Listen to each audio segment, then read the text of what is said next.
Okay, I was thinking of doing some milling tomorrow, but I got some moving stuff to do, so I rigged this up to see if what a certain few viewers that are really into milling of mine think of.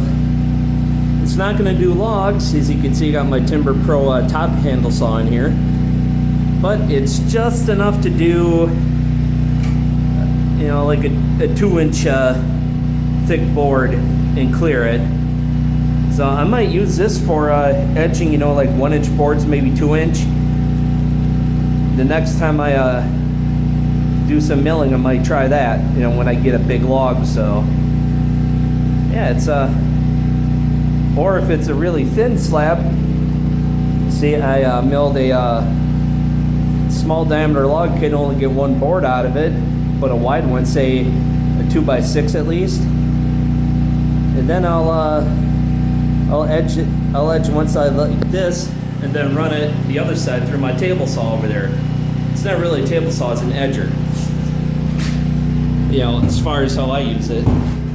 There's one problem with using this Ryobi table saw. Is this really thin metal. I just brace myself up against it like that, and to try to push a board through. It bent that paper thin metal. You can see how far out of whack it's been. So when I get my welders here, this is the first welding project, is to make a proper stand and replace that metal. A few people want to know what I did for a slabbing rail, and get a good close-up view. I have it propped up so I can dry. It's a 2x8 with a 2-inch angle, 3/16 thick, like screws about a foot all the way down. That is heavy enough if you put it in a stable position. I have not yet ever had to secure it with screws to keep it from moving. I just placed it in a position where it wouldn't move. And I've been always did fairly straight, fairly smooth logs, so that probably had a role in the decision to not have to screw it down. For one, save a little time. Two, wasn't necessary because it didn't move and the cuts came out nice and clean. And for you safety Sallies or safety Nazis, depending on what you call them or call yourselves, I do have a set of Husqvarna chaps to use, brand new and never used, even though I've had them for a couple of years, mainly because I haven't been doing much cutting. But when going through that brush and these down trees, you can see the top of one there.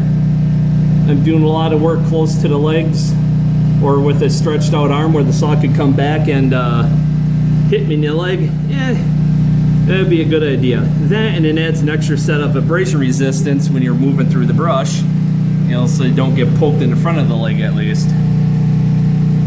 So I got the generator running to see how much more time I can get out of it. Headers and more. So once I get this a 4x8 space walled off, 4 feet, be right at about that stud there, and 8 feet will be right in here.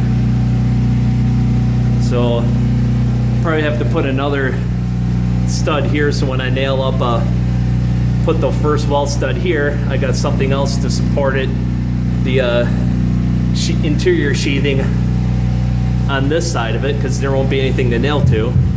That's a must, so I'll have to put that in. And roughly that'll be right about the tip of my toes, so I'm going to have to do another double stud there. I'll have to lay it out when I do the final layout and see how it goes. And then before I frame in this wall, I'll have to get a door to, so I know how to build that wall as far as rough opening goes. So nothing else to do this week. Maybe I'll have another update in a video later this week. I'll be trying a new dedicated run. At least it'll be short term, so maybe I'll be able to come out with a video every week for a month or two. Depending how things work out, I may be able to get some milling in tomorrow or chainsaw work, show you a little more of the process if it works out, because I have appointments tomorrow for various things. So until the next video, thank you for watching. Click on the subscribe button down below and check out the video description for Love to Boat 92's link, because we've been bouncing a lot of ideas back and forth on milling and stuff. So together, we're hoping to really improve each other's skills. He's given me some great ideas from watching his videos. I've given him some good tips from what I've learned. So yeah, who knows, with a bit of luck, maybe I can talk him into doing a video together and we can really crank out something really good and special for our viewers.